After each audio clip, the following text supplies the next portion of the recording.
Alléluia, Alléluia. Je vais me retenir.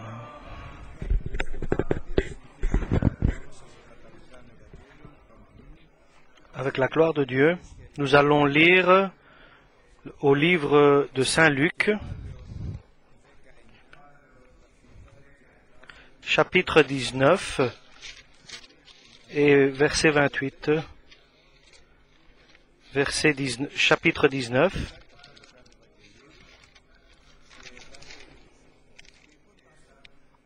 et verset 28. Après avoir ainsi parlé, Jésus marcha devant la foule pour monter à Jérusalem. Lorsqu'il approcha de Bethphagée et de Béthanie, vers la montagne appelée montagne des Oliviers, Jésus envoya 2 de ses disciples en disant: Allez au village qui est en face. Quand vous y serez entrés, vous trouverez un anneau attaché sur lequel aucun homme ne s'est jamais assis. Détachez-le et ramenez-le ici. Si quelqu'un vous demande pourquoi le détachez-vous, vous lui répondrez: le Seigneur en a besoin. Ceux qui étaient envoyés allèrent et trouvèrent les choses comme Jésus leur avait dit. Comme ils détachaient l'anneau, ses maîtres leur dirent: Pourquoi détachez-vous l'anneau? Ils répondirent: Le Seigneur en a besoin. Et ils amenèrent à Jésus l'anneau, sur lequel ils jetèrent leurs vêtements et firent monter Jésus. Quand il fut en marche, les gens étendirent leurs vêtements sur le chemin. Et lorsque déjà il approchait de Jérusalem, vers la descente de la montagne des Oliviers, toute la multitude des disciples saisis de joie se mit à louer Dieu en haute voix pour tous les miracles qu'il avait vus. Il disait: Béni soit le roi qui vient au nom du Seigneur, paix dans le ciel et gloire dans les lieux très hauts.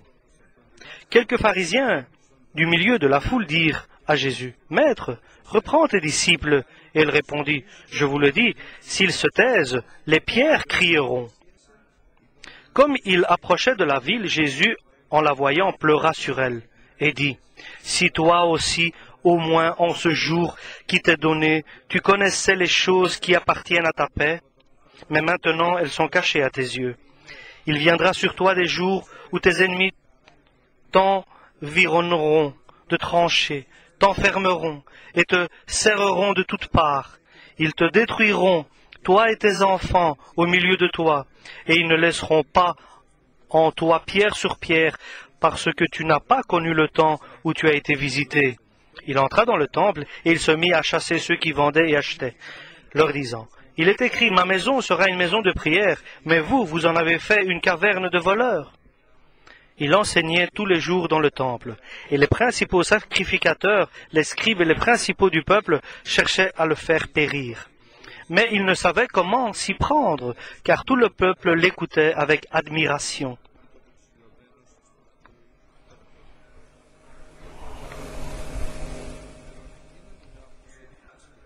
Un de ce jour-là, comme Jésus enseignait le peuple dans le temple et qu'il annonçait la bonne nouvelle, les principaux sacrificateurs et les scribes, avec les anciens, survinrent et lui dirent: Dis-nous par quelle autorité fais-tu ces choses, ou qui est celui qui t'a donné cette autorité? Il leur répondit: Je vous adresserai aussi une question. Dites-moi, le baptême de Jean venait-il du ciel ou des hommes? Mais ils raisonnèrent entre eux ainsi: Si nous répondons du ciel, il dira: Pourquoi n'avez-vous donc pas cru en lui? Et si nous répondons des hommes, tout le peuple nous lapidera, car il est persuadé que Jean était un prophète. Alors ils répondirent qu'ils ne savaient pas d'où il venait.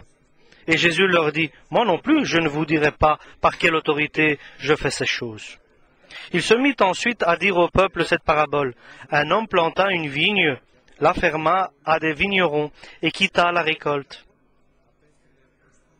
pour longtemps le pays. Au temps de la récolte, il envoya un serviteur vers les vignerons pour qu'ils lui donnassent une part du produit de la vigne. Les vignerons le battirent et le renvoyèrent à vide. Il envoya de nouveau un autre serviteur, ils le battirent, l'outragèrent et le renvoyèrent à vide. Il en envoya encore un troisième, ils le blessèrent et le chassèrent. Le maître de la vigne dit, « Que ferai-je? J'enverrai mon fils bien-aimé, peut-être auront-ils pour lui du respect. » Mais quand les vignerons le virent, ils raisonnèrent entre eux et dirent, « Voici l'héritier, tuons-le, afin que l'héritage soit à nous. » Et ils le jetèrent hors de la vigne et le tuèrent. Maintenant, que leur fera le maître de la vigne? Il viendra, fera périr ses vignerons et il donnera la vigne à d'autres. Lorsqu'ils eurent entendu cela, ils dirent, « À Dieu ne plaise. » Mais jetant le regard sur eux, Jésus dit, « Que signifie donc ce qui est écrit? La pierre qu'ont rejetée ceux qui bâtissaient est devenue la principale de l'angle de l'édifice. Quiconque tombera sur cette pierre s'y brisera, et celui sur qui elle tombera sera écrasé. » Les principaux sacrificateurs et les scribes cherchèrent à mettre les mains sur lui à l'heure même, mais ils craignaient le peuple, ils avaient compris que c'était pour eux que Jésus avait dit cette parabole. Ils se mirent à observer Jésus et ils envoyèrent des gens qui feignaient d'être justes pour lui tendre des pièges et saisir de lui quelques paroles afin de le livrer aux magistrats et à l'autorité du gouverneur. Ces gens lui firent cette question, « Maître, nous savons que tu parles et enseignes droitement, et que tu ne regardes pas à l'apparence, mais que tu enseignes la voie de Dieu selon la vérité. Nous est-il permis ou non de payer le tribut à César ?» Jésus, apercevant leur ruse, leur répondit, « Montrez-moi un denier. » « De qui porte-t-il l'effigie et l'inscription ?»« De César, répondirent-ils. Alors il leur dit, « Rendez donc à César ce qui est à César, et à Dieu ce qui est à Dieu. » Il ne put rien reprendre dans ses paroles devant le peuple, mais étonnés de sa réponse, ils gardèrent le silence.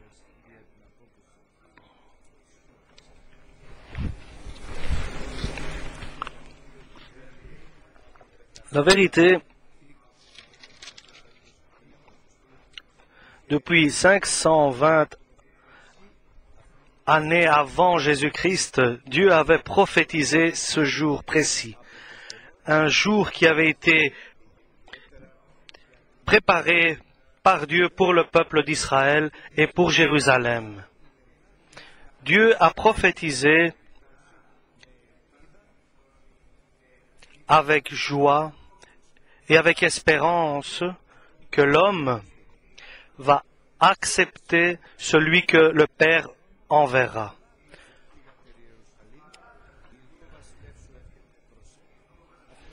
Voici, ton Seigneur vient. Il est un homme de haute naissance. Il y avait une prophétie qui a été faite et Jésus connaissait parce qu'il connaissait les Écritures, parce qu'il est lui-même la parole de Dieu. Cette prophétie qui parlait de l'entrée de Jésus dans Jérusalem, les pharisiens aussi connaissaient.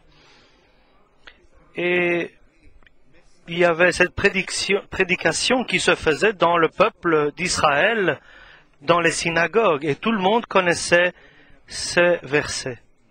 Et ici est quelque chose qui était connu de tous. Et ils attendaient des années que le Messie allait revenir, le Messie, le roi qui allait entrer. Et soudain, il allait entrer dans Jérusalem avec des caractéristiques bien précises pour pas le confondre avec quelqu'un d'autre. Il sera un roi, il sera le sauveur, il sera juste, il sera humble, et il sera assis sur un âne,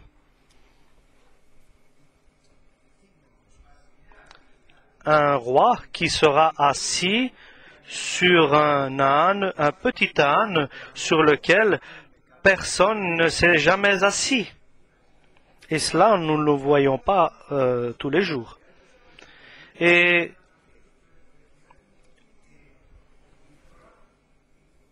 tous ces événements avaient été prophétisés, que ces jours-là devaient se présenter au peuple le roi attendu, le Messie qu'ils attendaient. Parce que Daniel, le prophète, avait prophétisé, et en disant qu'il fallait 69 semaines de la date qui avait été donnée l'ordre de reconstruire Jérusalem et ses murs, et ils ont compté, et la date précise était connue. Ils connaissaient peut-être pas le jour et l'heure, mais ils connaissaient exactement la période et le temps. Et lorsque je dis le temps, je ne dis pas les années, mais ils savaient, ils connaissaient exactement et où allait être né le Messie, et comment allait naître le Messie. Par Marie, Sainte Vierge, et par le Saint-Esprit. Et notre Seigneur Jésus-Christ, pour faciliter les choses, et il fait les choses beaucoup plus simplement et plus clairement. Le dimanche, il se préparait pour entrer. Et 8 jours avant,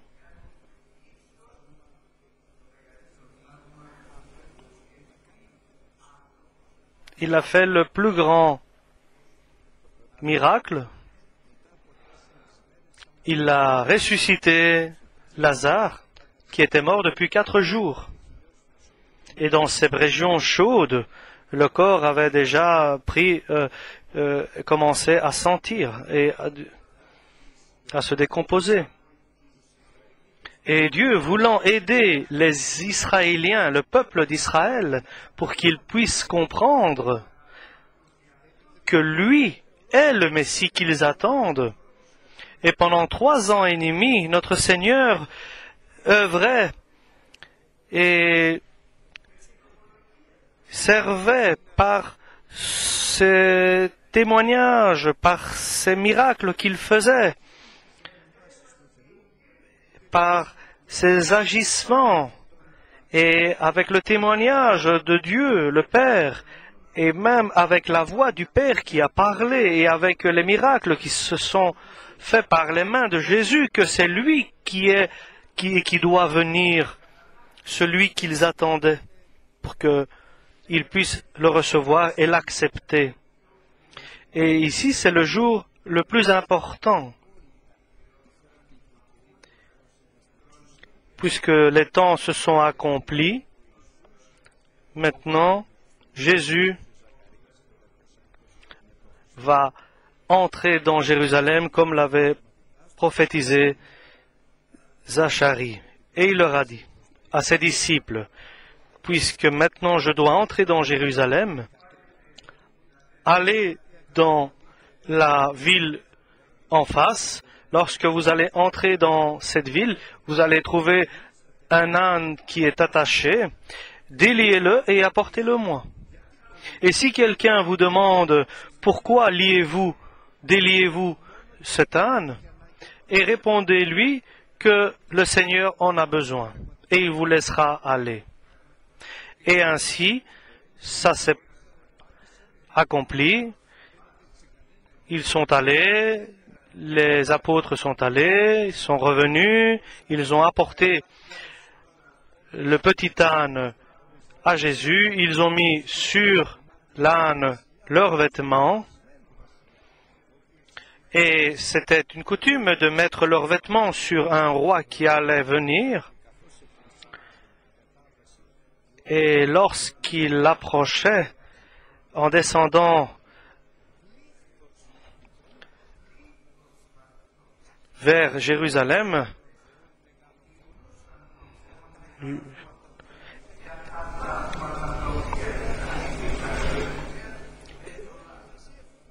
et lorsqu'il approchait de Jérusalem, tout le monde criait ensemble. En venant de la montagne des Oliviers vers Jérusalem, tout le peuple était sous le long du chemin, et criaient le roi qui vient. Béni soit le roi qui vient. Au nom de Dieu, ton roi arrive. Et les disciples et la foule et tout le monde criait. Et pour tous les miracles que Jésus avait faits. Béni celui qui vient au nom du Seigneur. Paix dans les cieux. Une troupe qui avançait avec grand bruit et avec cet âne qui allait devant et Jésus et qui entrait dans Jérusalem.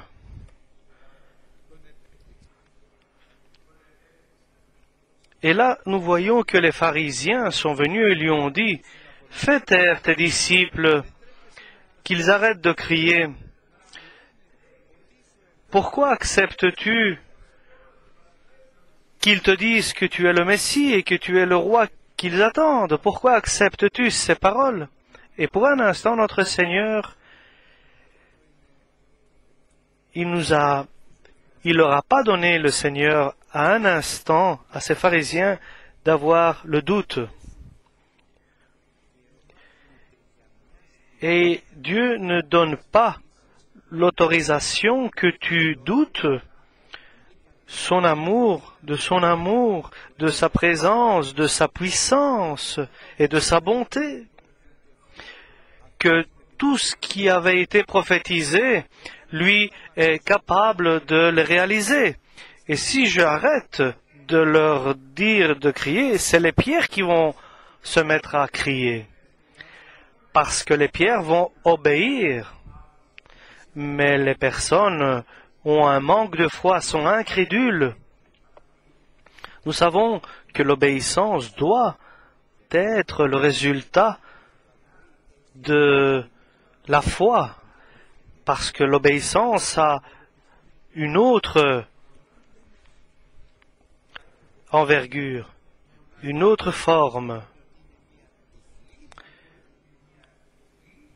C'est une obéissance aveugle qu'à l'intérieur il n'a aucun résultat. Nous allons dire cela plus simplement. Si nous prions parce que nous croyons que Jésus nous entend, notre prière a un résultat. Si nous prions par contre parce que nous devons prier, alors là nous prions pour rien. Si nous venons à l'église, par exemple, parce que nous avons compris et nous croyons très bien que à Dieu et que nous allons être tous assis devant lui pour que chacun reçoit selon ses actes qu'il a agi bien ou mal ici sur la terre. Et nous voulons être agréables à lui. Si nous venons à l'église et nous faisons la volonté de Dieu parce que nous nous intéressons à être agréables à lui, parce que nous savons qu'un jour nous serons devant lui, devant Jésus-Christ, pour que chacun reçoive un salaire de ce qu'il a fait. Et ça, c'est bien. Si nous venons à l'église parce que nous devons venir, alors là, nous perdons notre temps. Les disciples donc criaient, « Béni celui qui vient !» Ils l'ont accepté comme le Messie qu'ils attendaient. Les pharisiens et les scribes n'ont pas accepté la venue de Jésus. Et Jésus, dans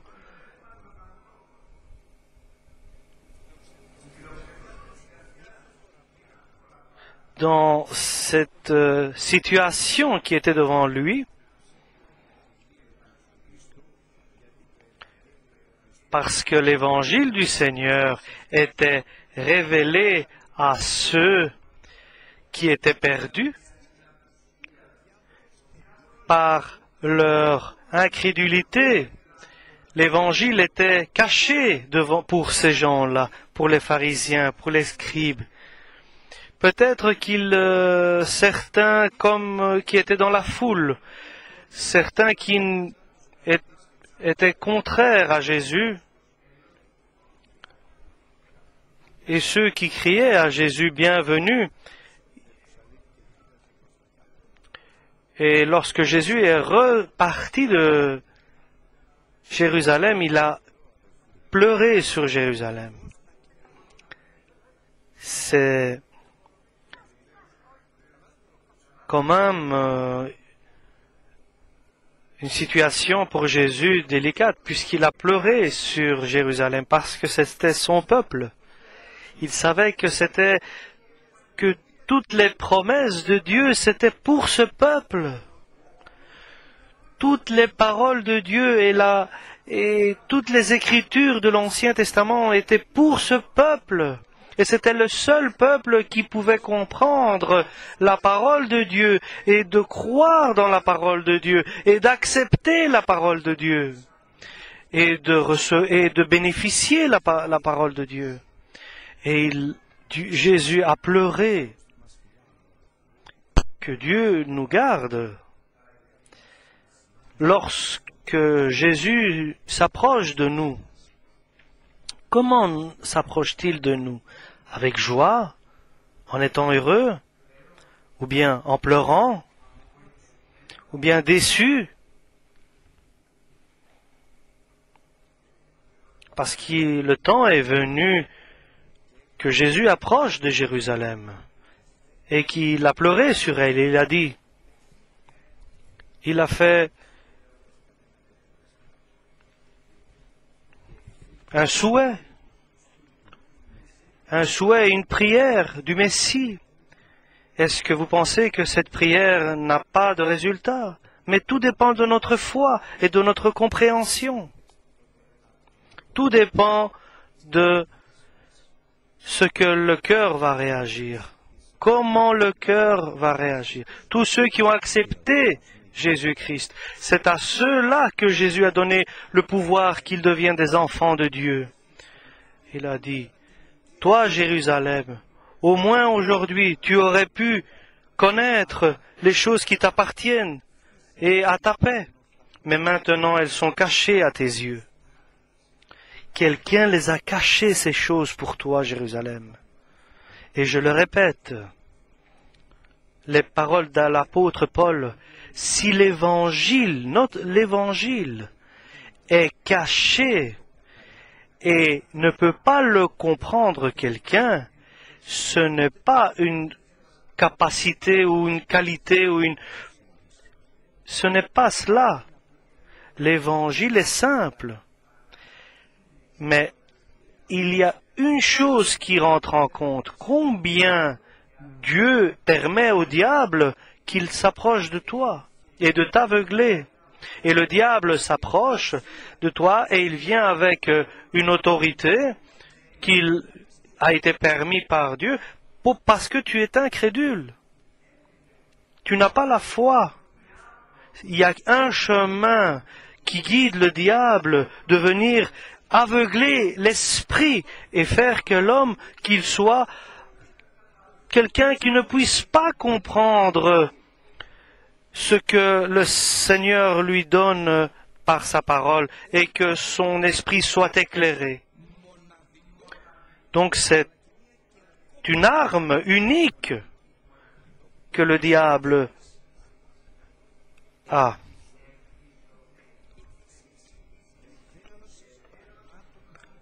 Nous devons avoir la foi pour empêcher ceux qui espèrent en Jésus, pour la certitude, puisque tu espères en Dieu et que tu as confiance, tu as de la certitude.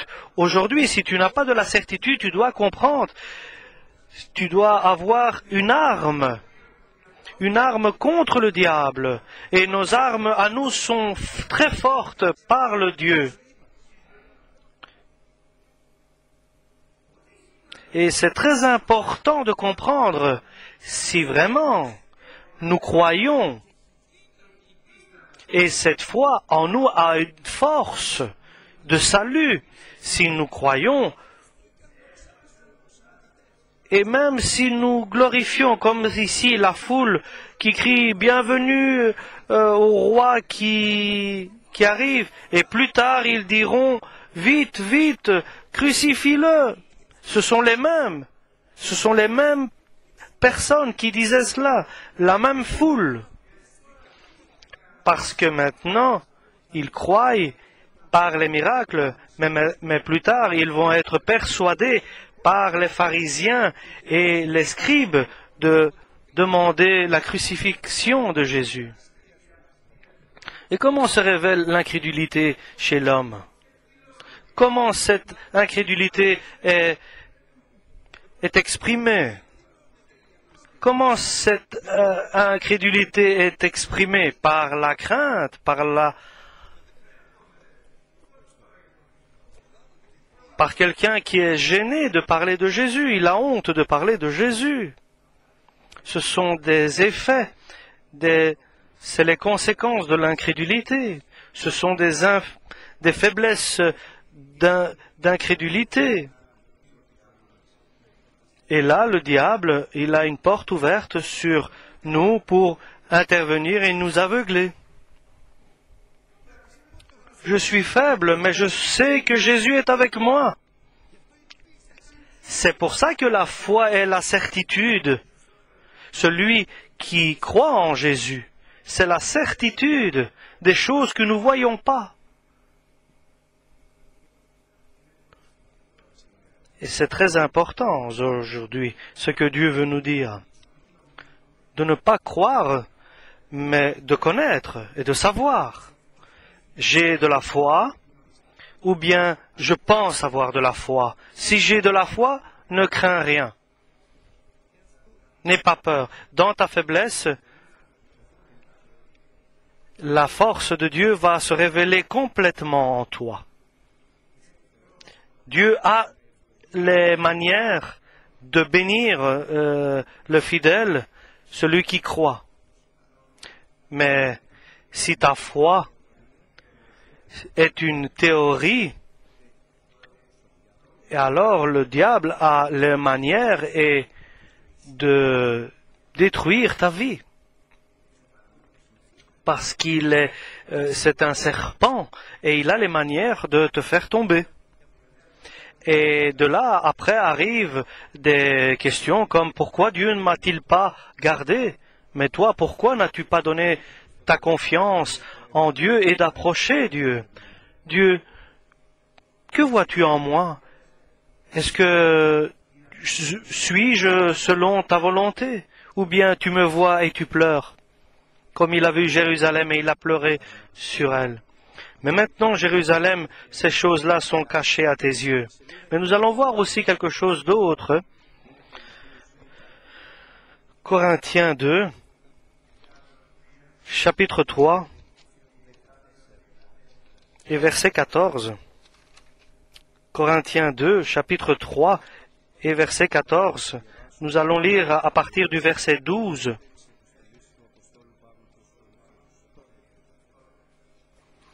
Ayant donc cette espérance, nous usons d'une grande liberté, et nous ne faisons pas comme Moïse, qui mettait un voile sur son visage pour que les fils d'Israël ne fixassent pas les regards sur la fin de ce qui était passager.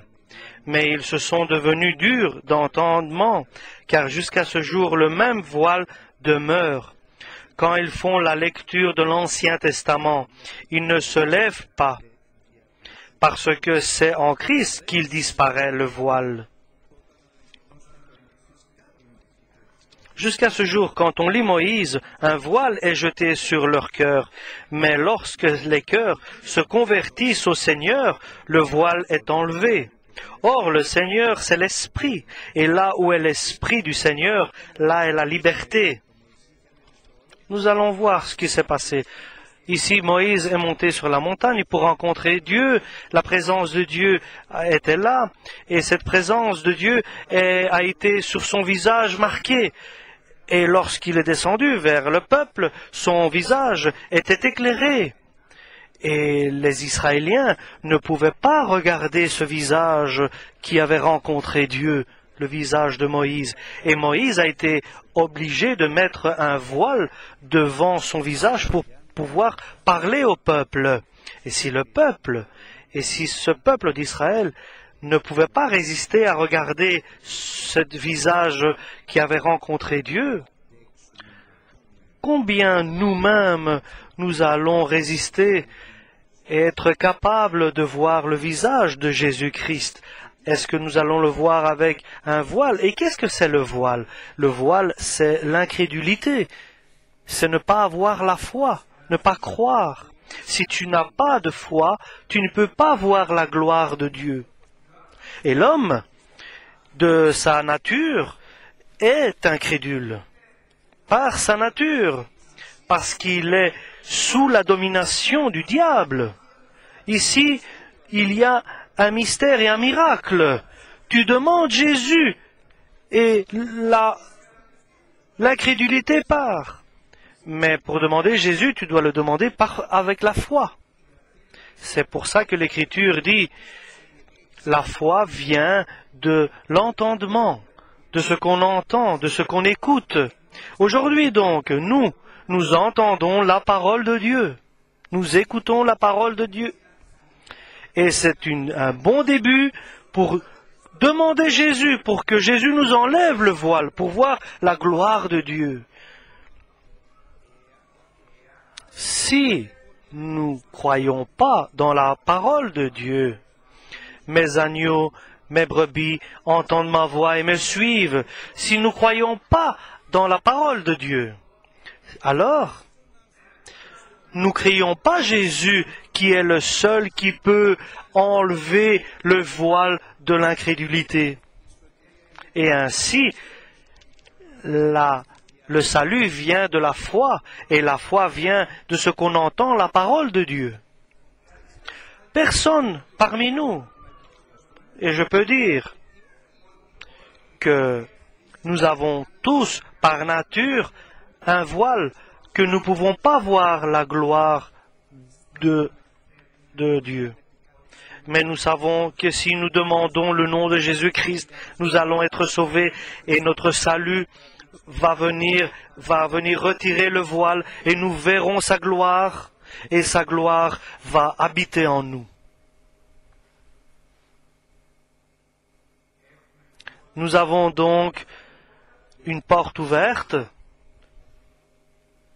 ou bien nous avons de la foi. Notre foi est certaine. Est-ce que nous sommes certains? Est-ce que nous avons la certitude? Et nous avons la certitude. Et nous sommes certains. Est-ce que nous demandons le nom de Jésus-Christ? Est-ce que nous croyons que le Seigneur nous entend? Est-ce que nous croyons que le Seigneur est ici?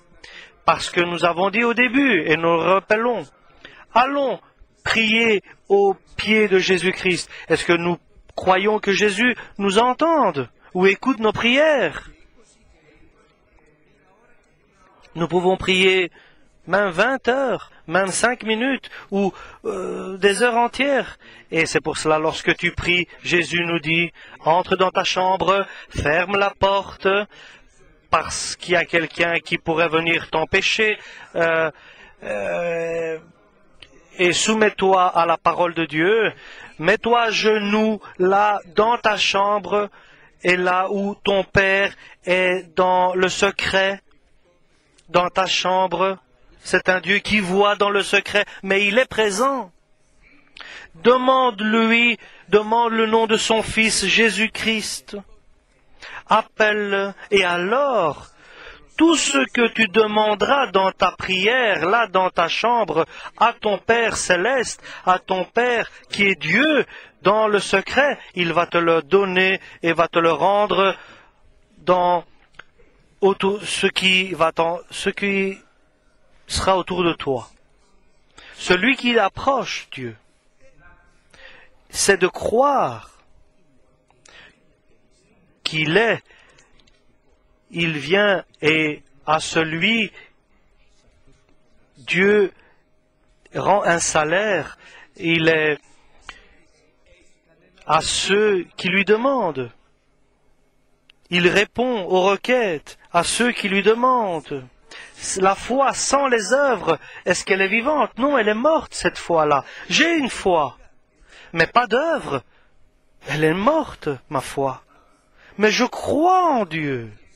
Mais que fais-tu? Mais je crois que Dieu est là, est vivant. Mais que fais-tu? Tu crois, mais ta vie révèle de l'incrédulité. Tu doutes. Tu hésites. Tu dis que tu crois. Tu penses que tu crois. Mais tu ne prouves pas ta foi devant toutes les puissances qui sont célestes, que ta foi est vivante. C'est une foi sans résultat, qui est morte. Parce que la foi sans les œuvres, ce n'est pas une foi, mais c'est une foi qui est morte. Et Jésus a pleuré. Comment j'aurais voulu que ce jour-là, ton jour, Jérusalem, que tu saches ce que tes yeux voient, ce qui a été préparé pour ta paix. Mais malheureusement, tu as un voile devant les yeux. Malheureusement, ta foi est morte. Malheureusement, tu n'acceptes pas Jésus-Christ comme le Père l'a envoyé. Tu l'acceptes comme un petit Jésus. Tu dis Jésus est ressuscité, Jésus est né, mais tu ne l'acceptes pas comme le Père l'a envoyé, comme un roi, un sauveur, un juste, celui qui sauve, celui qui est humble de cœur. Il est prêt à intervenir lorsque tu l'appelles. C'est pour cela, moi j'ai préparé de la bénédiction pour toi. C'est pour ça, moi j'ai préparé l'enlèvement de l'Église pour toi. Moi j'ai préparé la vie éternelle pour toi, la gloire éternelle, le royaume pour toi. Toi, Jérusalem, tu vas recevoir des jours de détresse. Ils viendront t'entourer, tes ennemis viendront t'entourer, ils vont te mettre dans le désespoir et il restera rien de toi, pierre sur pierre, qui sera debout parce que tu n'as pas connu le jour de la visite du Fils de Dieu, du Messie. Tu n'as pas compris le jour que le Seigneur est venu te rendre visite pour te bénir. Tu ne l'as pas compris, Jérusalem, parce que ton incrédulité a gagné, a été plus forte que la foi que tu aurais dû avoir. Tu as douté. Ce qui a été plus fort, c'était le doute. Tu avais une autre pensée, une autre idée de la venue du Messie. Tu as eu la peur, tu as eu la honte. Il y a eu les pensées humaines qui ont pris le dessus. Je pense qu'à cet instant, nous comprenons ce qui est plus fort en nous dans notre vie. Et nous sommes dans la peine parce que nous voyons souvent notre foi et nous voyons l'incrédulité qui vient couvrir la foi. Parce que lorsque la déception vient dans notre vie, c'est là. Et la joie aussi. lorsque la joie ne vient pas dans notre cœur, lorsque notre remerciement envers Dieu ne remplit pas notre cœur. Et cela, c'est quelque chose de contradictoire. Parce que nous avons 1000 choses pour glorifier Dieu et le remercier. Et une chose que Dieu a laissée pour que notre foi soit mise à l'épreuve, balaye tout cela et sort devant nous l'incrédulité. C'est pour ça que la parole dit « Personne ne passera dans le ciel sans être éprouvé, sans être mis à l'épreuve. » Et l'épreuve de notre foi doit apporter dans notre vie de la patience, et cette patience doit avoir une œuvre parfaite, et qu'on soit prêt pour chaque bonne œuvre à accomplir. Et nous avons un bel exemple de foi lorsque Abraham, lorsque je veux que nous le voyions, que de l'intérieur sorte, lorsque le temps est venu à Abraham de lui offrir la grande bénédiction pour laquelle il avait appelé Abraham.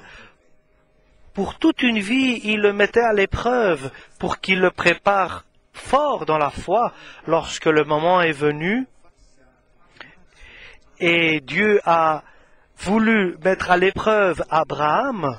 Est-ce que tu peux sacrifier ton fils unique, lequel je t'ai donné à moi? Dit Dieu, maintenant, va le sacrifier.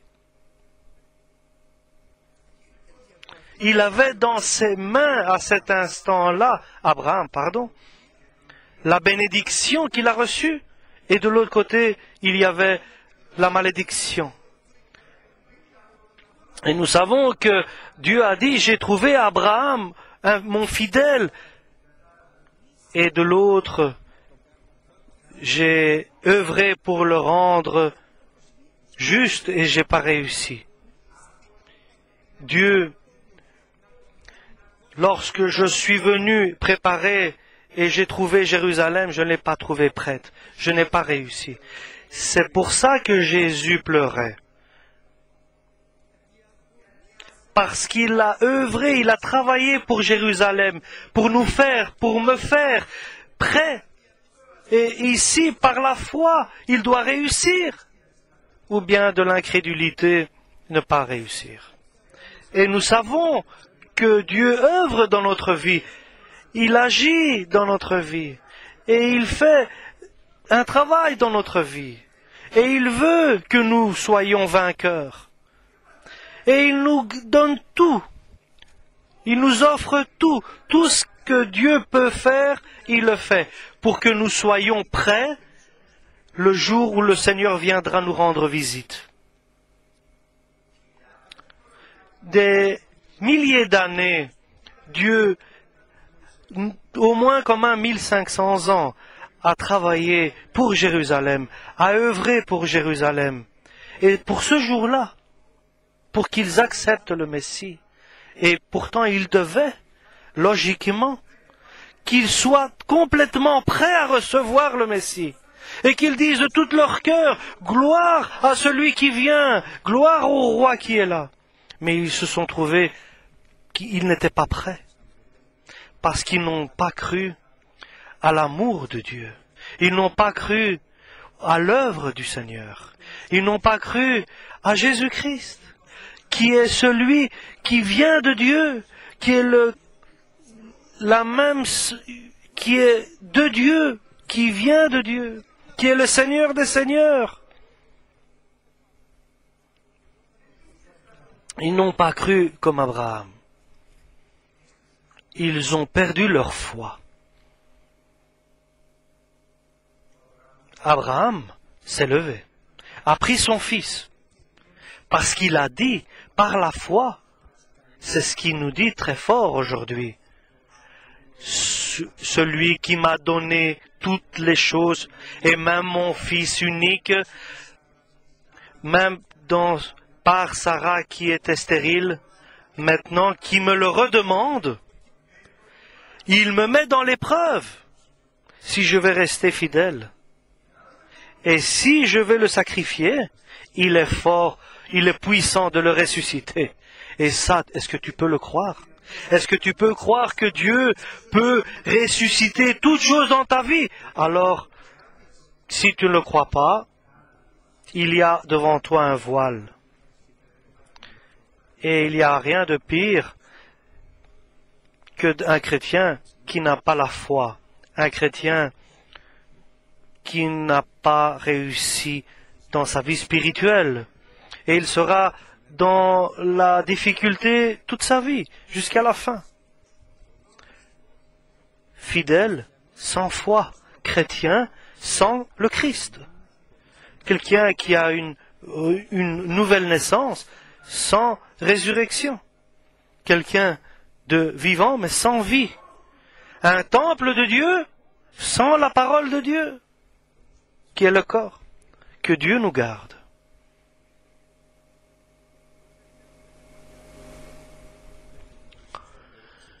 Tu n'as pas compris le jour de... Tu n'as pas connu le temps où tu as été visité, parce que à partir de maintenant, tu seras détruit. Tu ne pourras pas échapper. Et le résultat, le 33, cela s'est produit, ce qui s'est passé là. Après, en 69, en 70, les Romains sont arrivés, ont encerclé Jérusalem. L'armée de Titus Vespasien pour mater une révolte. Et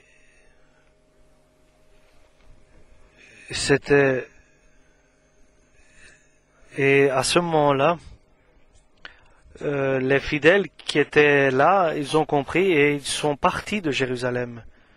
Et les Romains sont entrés et n'ont rien laissé debout. Pierre sur pierre, tout a été détruit. Ils ont tué, ils ont sacrifié, il y a eu un massacre. Et tout le peuple d'Israël a été transporté dans le monde entier, a été en exil dans le monde entier. Et Dieu a un espoir pour que ce peuple soit sauvé dans la période de l'Antichrist qui va durer 7 ans. C'est un peuple qui a passé des moments tragiques. Nous ne pouvons pas oublier que ceux qui ont parlé de l'Évangile, ce sont les Israéliens. Mais comme peuple, ils n'ont pas cru. Comme peuple entier, n'ont pas cru au Messie. Et pourtant, ils avaient les promesses, selon la parole de Dieu. Ils avaient la présence de Dieu dans le temple. Ils avaient les miracles, ils avaient la résurrection. Maintenant, le thème est important parce qu'il a à voir avec nous, avec notre vie personnelle et familiale. Souvenez-vous, Isaf, pour une assiette de lentilles, a perdu le droit d'aînesse. Il a choisi l'assiette de lentilles parce qu'il avait faim. Combien est important et ce que la volonté de la chair, ce qu'on dit l'homme, je veux maintenant manger. Maintenant, à cet instant. Mais à cet instant, je meurs. Mais non, tu ne meurs pas. Oh, je suis en train de mourir, je n'en peux plus. Je vais te donner une assiette de lentilles et tu me donnes les droits d'aînesse. Les droits qu'avait le premier-né dans une famille. Le droit, et ce droit, c'était la bénédiction. Et ici, Isaac, c'était le premier-né. Et il ne croit pas à cela, à ces paroles qu'avait dit Dieu. Et il a vendu ses droits d'aînesse pour une assiette de lentilles. Vous ne pouvez pas vous imaginer cela.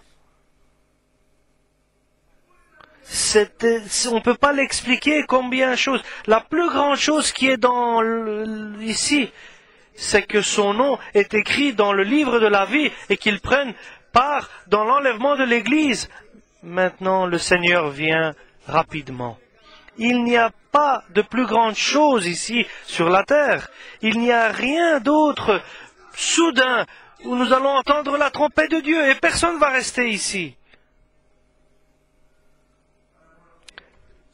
Peut-être 2, 3 qui auront l'esprit dans les lentilles. Je veux mes lentilles. Je veux mes lentilles maintenant. Ma lentille, reste là pour la manger. Reste ici et mange ta lentille. Et Dieu pleure. Et l'esprit est dans la peine. Aujourd'hui, nous devons mettre un bouclier de foi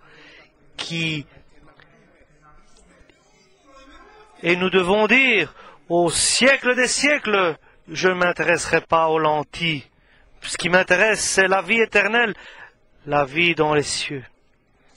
Et la parole nous dit, demandez d'abord le royaume des cieux, et tout le reste va vous être donné, va vous être ajouté.